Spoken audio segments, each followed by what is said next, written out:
El océano es vital para nuestra vida. El océano, junto con los grandes bosques, son los termostatos del planeta Tierra. Yo digo siempre que el océano son las cintas transportadoras del planeta Tierra, ¿verdad? Todo eso está cambiando, todo eso se está modificando como consecuencia del cambio climático. Yo no sé si estos días el seguimiento televisivo este verano ha estado un poco copado por la canción del verano, que es el tema de las microalgas, pero yo no sé si habéis estado un poco atendiendo estos días a lo que está pasando en Houston y en Texas con el huracán Harvey. Lo sabéis, ¿verdad? Eso es el cambio climático. El cambio climático no quiere decir que de aquí para mañana la vida vaya a desaparecer en la Tierra. No, no, no, no. La vida va a seguir en la Tierra. Por supuesto que sí. Lo que sucede es que el cambio climático va a potenciar todos esos fenómenos meteorológicos extremos. Es decir, lo que nuestros hijos van a vivir mañana no es una lluvia como la que nosotros vivíamos cuando éramos pequeñitos, que nos poníamos a mirar desde la ventana de nuestras casas la cortina de agua tan suavecita que caía, ¿verdad? No, lo que nuestros hijos van a vivir son fenómenos como el Harvey, y cada vez más intensos y cada vez más fuertes. Este verano, en Europa, aunque los medios de comunicación no lo digan, han asolado unas olas de calor tan increíbles que les han puesto hasta el nombre de Lucifer. Es decir, unas temperaturas que nunca se habían visto en los registros paleoclimáticos que tenemos en la Tierra. Y desgraciadamente el cambio climático lo que va a hacer es potenciar cada vez más todos esos fenómenos meteorológicos extremos. Yo siempre quiero ser positivo, aunque la verdad es que a la luz de los datos es terrorífico lo que está pasando. Pero mirad, como ciudadanos nos encontramos en un momento histórico emocionante. ¿Sabéis por qué? Porque podemos pasar a la historia como aquella sociedad que modificó su comportamiento y que dio esperanza a la vida. Eso no lo ha hecho en la historia nadie jamás. Roma declinó, Grecia declinó, Egipto declinó, Mesopotamia declinó. ¿Piensan ustedes que alguna de esas grandes civilizaciones, en el apogeo de su vida, creyó alguna vez que iban a colapsar? Cuando en Roma tenían calzadas que llegaban desde la Vía Apia hasta España, mientras otros todavía convivían con sus propias heces en sus cabañas, pero colapsó. Pues lo que dicen los científicos es que la sociedad actual, nuestra civilización, está a punto de colapsar, porque hay una confluencia de factores que nunca antes se habían dado. Cambio climático, pérdida de biodiversidad, agotamiento de recursos, entre ellos los energéticos. ¿Habían oído ustedes hablar alguna vez del peak oil? Ni les sonará, porque no salen los medios de comunicación. Esto no está en las agendas políticas, no se habla de ello, pero es la realidad. Veréis, la Agencia Internacional de la Energía, que es la máxima institución y que realiza informes cada X tiempo sobre el estado de los recursos energéticos del planeta, ya ha reconocido, por cierto, esta agencia está en manos del Club Bilderberg, desde la gente más poderosa. Pues esta gente, en el informe del año pasado, creo recordar, ya reconoció que hemos llegado al pico máximo de producción de petróleo. El petróleo es la sangre del capitalismo. Todo, absolutamente todo lo que tenemos se mueve gracias al petróleo. Pues bien, según la Agencia Internacional de la Energía, en el año 2015 ya hemos llegado al pico máximo de producción. Es decir, ya no vamos a encontrar más petróleo. A partir de este momento, los pozos comienzan a declinar por una cuestión física de termodinámica. Además, nos hemos dedicado durante este tiempo a consumir los pozos que estaban más fáciles de explotar, el petróleo de mayor calidad, el que estaba a menor profundidad, el que ha sido fácil de extraer. Hay una cosa que se llama la tasa de retorno energético, es decir, yo invierto 10 unidades una unidad de energía para obtener 10. Cuando ese petróleo cada vez nos cuesta más excavarlo, buscarlo, explorarlo, esa tasa de retorno energético cada vez es menor. Y va a llegar un punto, el petróleo no se va a agotar nunca, sino que va a llegar un punto que nos va a costar extraerlo el mismo rendimiento que vamos a obtener luego al sacarlo. Y entonces las empresas no van a explotar más petróleo y nos vamos a quedar sin petróleo.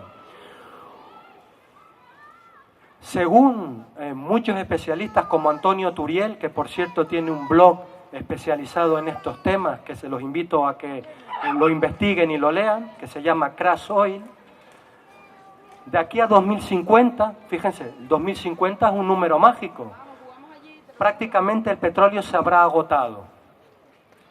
Sin embargo, nuestros políticos no nos dicen nada de eso. Lo que nos dicen nuestros políticos es que tenemos que hacer más hoteles, que tenemos que traer campos de golf, que tenemos que acabar con la agricultura de medianías y dedicarnos a traer la comida de Sudáfrica. Cuando lo que deberíamos de estar haciendo, con políticos serios y responsables, es invertir por la autosuficiencia. Y vivimos en una isla que es maravillosa.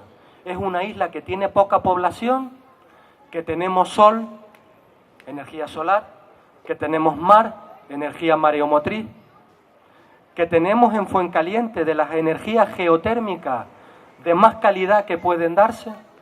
Y si hiciéramos una política inteligente y nos dedicáramos ahora mismo a invertir en esas infraestructuras básicas, nuestros hijos podrían vivir en un oasis en el Atlántico, que es la isla de La Palma, porque tenemos una tierra fértil, porque tenemos agua y porque podríamos ser autosostenibles.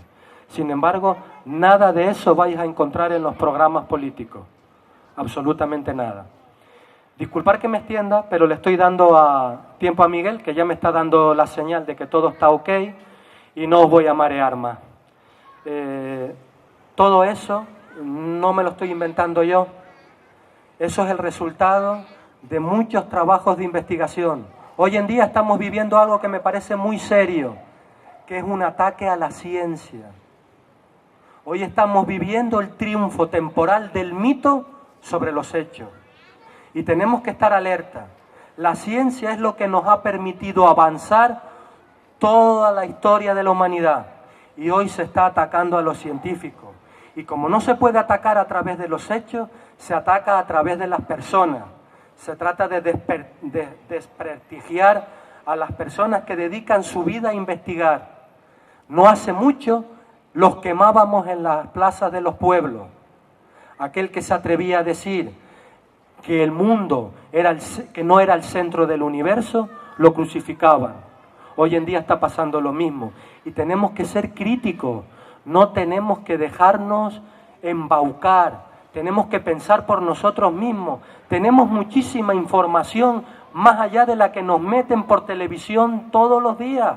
No lo que les diga yo, arranquen el ordenador, investiguen, ustedes mismos, saquen sus propias conclusiones. Ya verán que donde van a llegar es donde he llegado yo, porque yo no me considero mejor que tú, ni que tú, ni que tú, ni que tú. Yo soy un tío corriente. Pero tengo una hija y no me puedo quedar impasible. El día de mañana me gustaría mirarle a los ojos a mi hija y decirle: Alicia, tu padre perdió todas las batallas en las que se metió, pero al menos lo intentó. Y me gustaría mirarme en el espejo el día de mañana y reconocerme. Y todos ustedes también, porque ustedes son la caña, ustedes son lo mejor de esta isla. Gracias. Y ahora voy a dar paso a Francisco del Rosario, a Armando, perdón Armando, porque el trabajo de Armando va un poco en esta línea. ¿Sabes de qué sufrimos las personas? De amnesia ambiental, pero ya os contaré qué significa eso. Armando tiene el antídoto para la amnesia ambiental, que es un trabajo de investigación de toda su vida. Él nos va a decir cómo era Canarias hace unos años, cómo se ha visto afectado por el cambio climático y cómo se ha visto afectado también por la erupción del volcán del Hierro. Todo tuyo, Armando. Muchas gracias, Alfonso. Hola, buenas noches a todos y muchas gracias por asistir hoy a este festival. Vamos a dar una charla amena y dinámica un poco para ver la evolución de los fondos marinos de Canarias.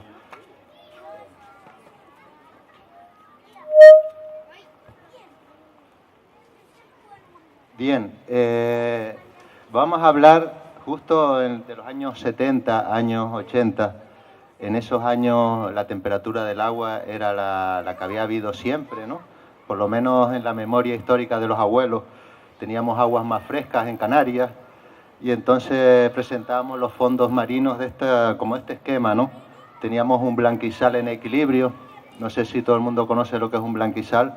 Un blanquizal es una zona de rocas llenas de erizos y donde no crecen las algas porque se las han comido los erizos, ¿no? Teníamos bastantes depredadores del erizo.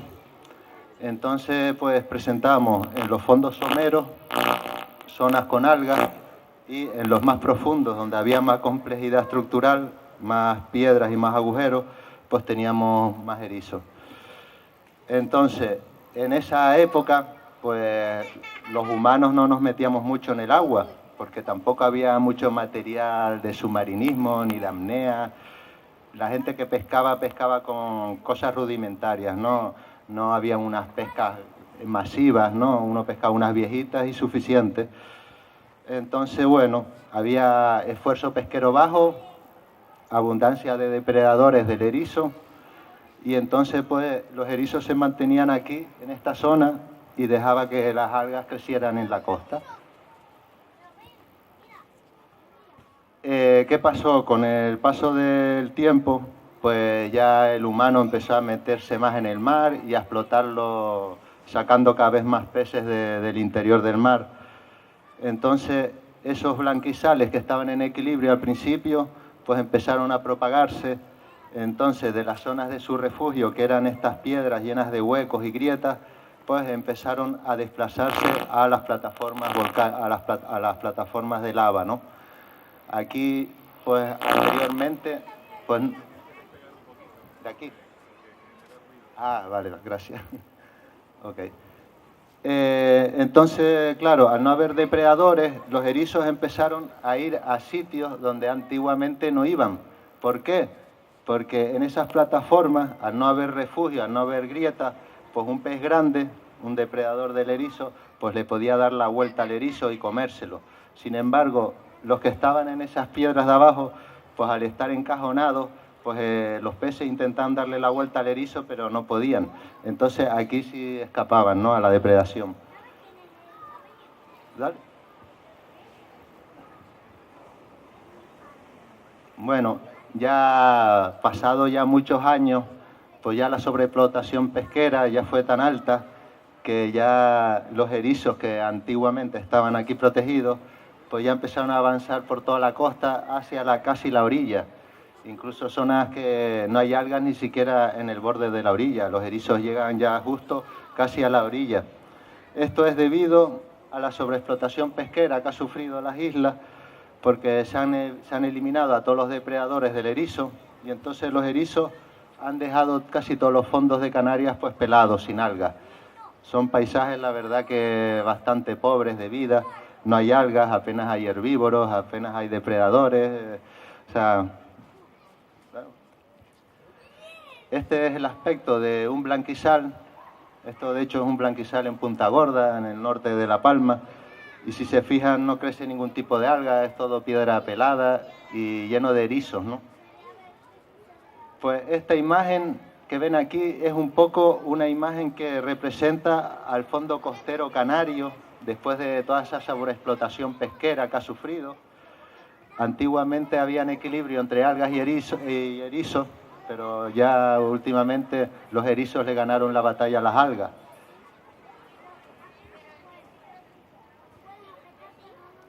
Entonces, bueno, lo que hemos visto hasta ahora ha sido la evolución del fondo canario desde antes del calentamiento del agua hasta la actualidad, y ha sucedido en casi todas las islas de Canarias, excepto en dos islas. Una es en la isla del Hierro, y otra es la isla de La Palma, pero solo una parte de la isla de La Palma. Ahora les explicaré un poco por qué. Si se fijan en este esquema, esto ya es con el cambio climático dentro, en el año 2000, y si se fijan, han desaparecido los blanquizales, el fondo está casi recubierto todo por algas, y ahora vamos a ver un poco por qué ha sucedido esto. Bueno, esto es una foto de carrete. Nosotros desde pequeños empezamos a sacar fotos en apnea, y claro, al principio no habían fotos digitales, solo habían cámaras de fotos de carrete, y la verdad que de 34 fotos que había en el carrete solo salía bien una o dos, el resto salían todas borrosas, movidas, un desastre. Te gastabas un dineral en el carrete para una o dos fotos. Y bueno, esto es un fondo en el Hierro. Es un fondo en el Hierro antes de que viniera el cambio climático. Si se fijan, esto es un blanquizal, todos los puntos negros son erizos que están encajonados entre las rocas.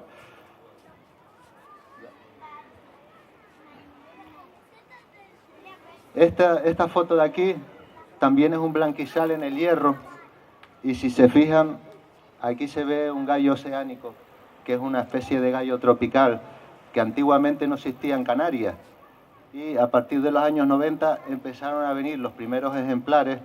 De hecho, me acuerdo perfectamente porque estábamos haciendo las primeras apneas de pequeños, y empezaron a aparecer estos por primera vez, y creíamos que eran peces luna, porque nunca habíamos visto a este pez, y después descubrimos que eran gallos oceánicos, que en otros lugares tropicales existían, y que aquí con el calentamiento del agua empezaron a llegar.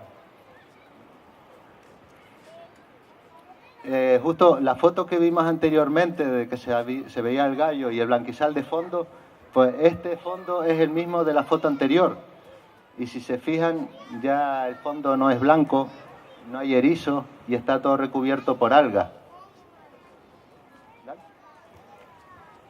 El único erizo que existía en toda esa plataforma rocosa es ese que se ve ahí en medio. ¿Vale? Fíjense, el erizo estaba ahí porque era el único hueco donde el erizo se podía esconder y que ningún gallo oceánico se lo pudiera comer.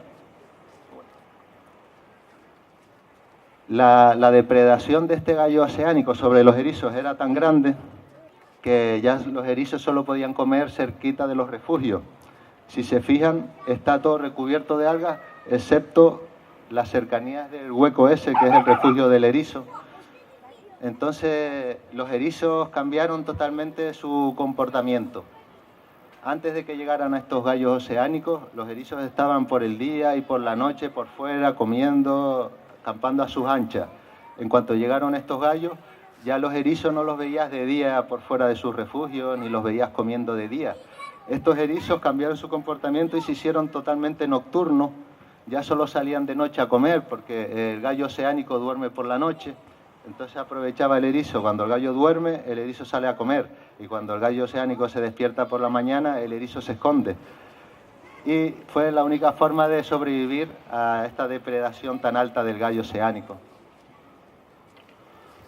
Les voy a enseñar con esquemas un poco de la evolución del hierro, de cómo el calentamiento del agua hizo que vinieran estos gallos oceánicos y se fueran eliminando los blanquizales y fueran sustituidos por algas.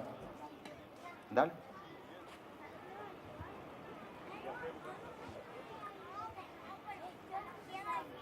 Bueno, aquí vemos que ya con el calentamiento del agua ya empezaron a llegar los gallos por el sur, que es por donde más se calienta el agua, y fueron desplazando los blanquizales, fueron desapareciendo y ya solo veías blanquizales en el norte de la isla y por el sur estaba todo lleno de algas.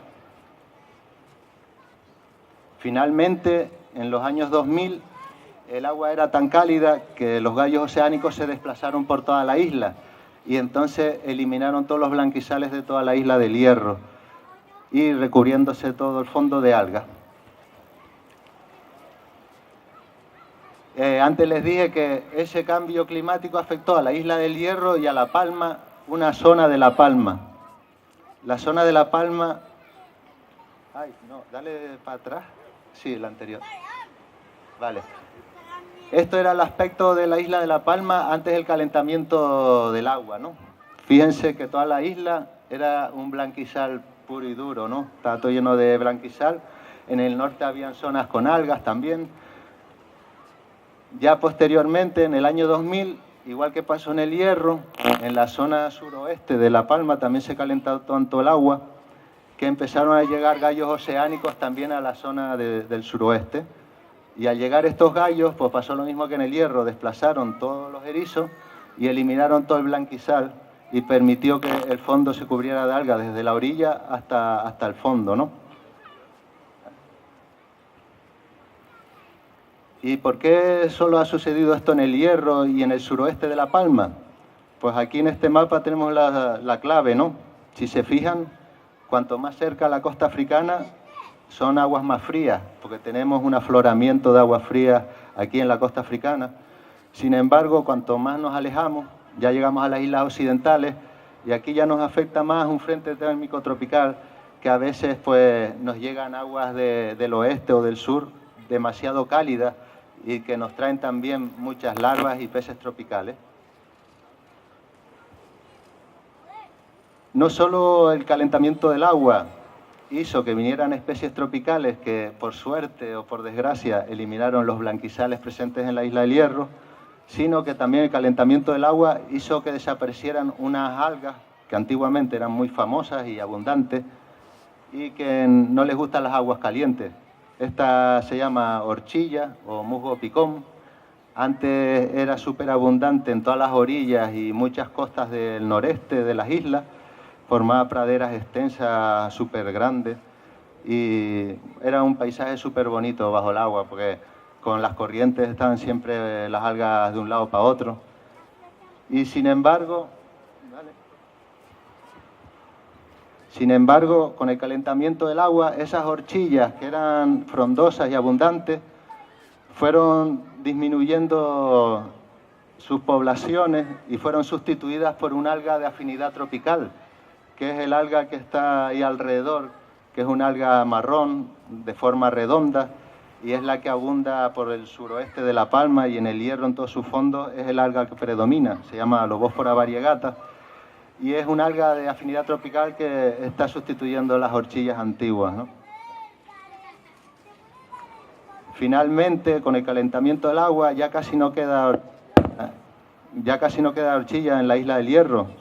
Y tenemos todo el fondo recubierto por esta alga que tiene otro tipo de aspecto, como ven, más achaparrado y menos productivo. Bueno, pues el calentamiento del agua, pues aparte de hacernos desaparecer el musgo picón famoso, antiguo, y hacer desaparecer los blanquizales en el Hierro, en el suroeste de La Palma, también ha traído un montón de especies tropicales nuevas que antes no habían, como el coral este es un coral que antes no había, empezaron formándose pequeños parches en los años 90 y a partir del año 2000 esos parches se empezaron a expandir y ahora hay colonias bastante extensas que recubren grandes extensiones de la costa. Con el coral pues viene el cangrejo este arlequín asociado, ¿no?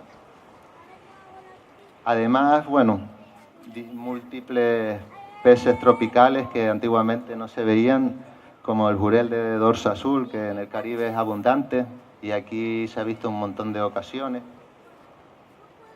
El jurel corredor también, que se ve cada vez más abundante en el Hierro, hasta a veces hay ranchos de más de 20.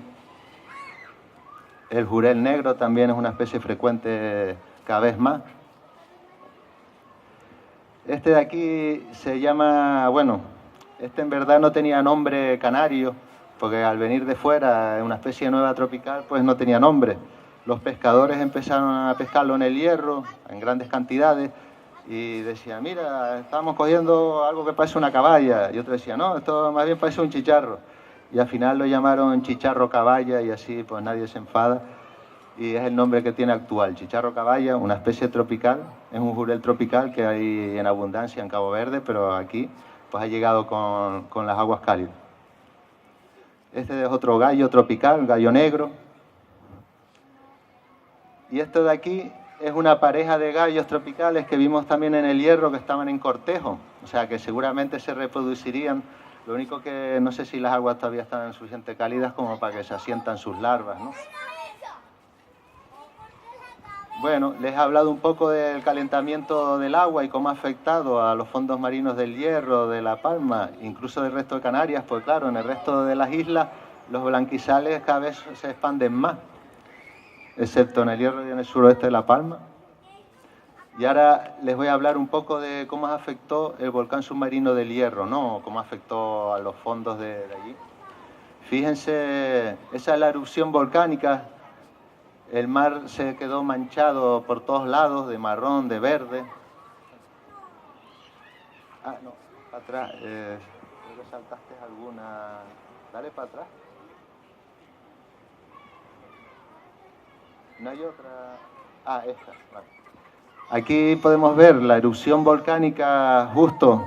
Aquí está la emisión de gases y después las corrientes llevaban por la deriva, pues llevaban todos los sedimentos y todos los minerales por toda la isla. A veces esta mancha rodeaba a toda la isla entera, según las corrientes la movían para un lado o para otro. Fíjense la magnitud del volcán, que esta manchita que ven aquí pequeña es un helicóptero sobrevolando la mancha, para que vean un poco, y esos son volcanes, lo que se ve ahí. O sea, era un volcán que se notaba bien la erupción, ¿verdad? Lo que hizo fue que tiñó las aguas de verde y estuvimos como un año por lo menos con todas las aguas verdes y turbias. El Hierro es famosa por sus aguas cristalinas y transparentes y estuvimos justo un año que teníamos todo lo contrario. Parecía que estábamos en aguas del afloramiento de África, súper verdes y súper turbias. Estas aguas al principio pues uno no sabía que iba a deparar esto, ¿no? Tenía mala pinta. Tenía mala pinta porque prohibieron el baño, la gente asustada, no sabía qué pasaba. Encima, en el primer mes de erupción, pues tuvimos la visión esta por toda la isla, miles y miles de peces muertos que flotaban en superficie, sacaban en el fondo, debido a la anoxia, porque claro, el volcán submarino hizo en los primeros meses pues que el oxígeno se eliminara del agua. Entonces muchos peces murieron por asfixia. Aquí tenemos, por ejemplo, un mero que también murió asfixiado por el volcán. Entonces, bueno, esta imagen es la que teníamos antes de la erupción volcánica. Es una imagen que representa el calentamiento del agua, representa el cambio climático en el Hierro, porque es la imagen más frecuente en los fondos del Hierro, liderada por esta alga de afinidad tropical. Y claro, uno cuando era pequeño recordaba esos musgos picones tan grandes y tan productivos que ahora ver estos fondos pues da un poco de tristeza, ¿no?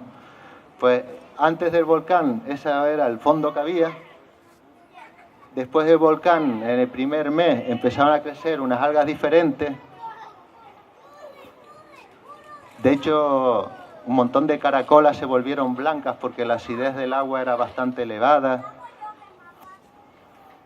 Incluso algunas algas, también estas en principio son de color blanco, son unas algas de color blanco porque incorporan en sus tejidos carbonato cálcico. Sin embargo, con la acidez del agua del volcán, pues todos esos carbonatos cálcicos se liberaron para el exterior y quedaron de color transparente. Fíjense también como ya no solo están las algas esas tropicales, sino que empiezan a salir unas algas ramificadas, que son algas que crecen con aguas con más nutrientes. Pasado 4 meses de fertilización de las aguas, pues claro, no les había contado nada de la fertilización, pero el volcán submarino lo que hizo fue fertilizar las aguas del Hierro, incluso fertilizar las aguas exteriores, que eso me imagino que fue exportado para todas partes. En pocos meses, pues de tener algas pobres, de repente empezaron a crecer un montón de algas como antiguamente existían en el Hierro. Empezaron a crecer las horchillas o musgo picón otra vez, otras algas del género Sargassum también, que les gustan las aguas con muchos nutrientes. Incluso esta alga blanca es la que vimos antes transparente. Esto ya, las aguas se normalizaron, el pH ya no era tan ácido y volvieron a normalizarse las algas. Fíjense cómo estaba el fondo. Esto es en el charco de Tacorón. El que haya ido al Hierro seguro que lo conoce. Y así estaba dentro del charco. Estaba todo lleno de algas frondosas. Y antiguamente pues no habían estas algas. La diversidad de algas aumentó. Ya no teníamos un fondo solo por una alga tropical, sino que empezaron a llegar algas que son de afinidad de aguas más frías, con más nutrientes. Y claro, nosotros estamos un poco como asombrados, porque de ver un fondo bastante transparente y con pocos nutrientes debido al calentamiento del agua, pues empezamos a ver un agua diferente, un agua con más nutrientes, con más vida. De repente, después del volcán, a los 3 meses, se empezó a llenar todo de millones y millones de larvas de todas las especies que puedas imaginar, peces, crustáceos, moluscos. Estaba todo el fondo lleno de millones de larvas que fueron creciendo y después se llenó todo el fondo de vida como nunca antes se había visto. Estos son vacas marinas, las llaman Spanish Dancer, y son unas vacas marinas que van volando, ¿no?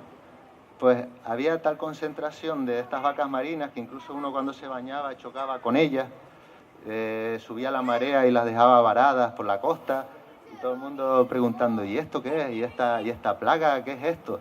Porque es un fenómeno que nunca antes se había visto, es algo que era novedoso por todos los herreños, y fue gracias al volcán. El volcán inyectó tantos nutrientes al mar que de repente la explosión de toda la vida fue espectacular. El fondo ya está todo lleno de todo tipo de moluscos, crustáceos, o sea, todos los bichos en grandes cantidades. Esta foto también es una imagen que yo nunca había visto en mi vida, ni desde pequeño.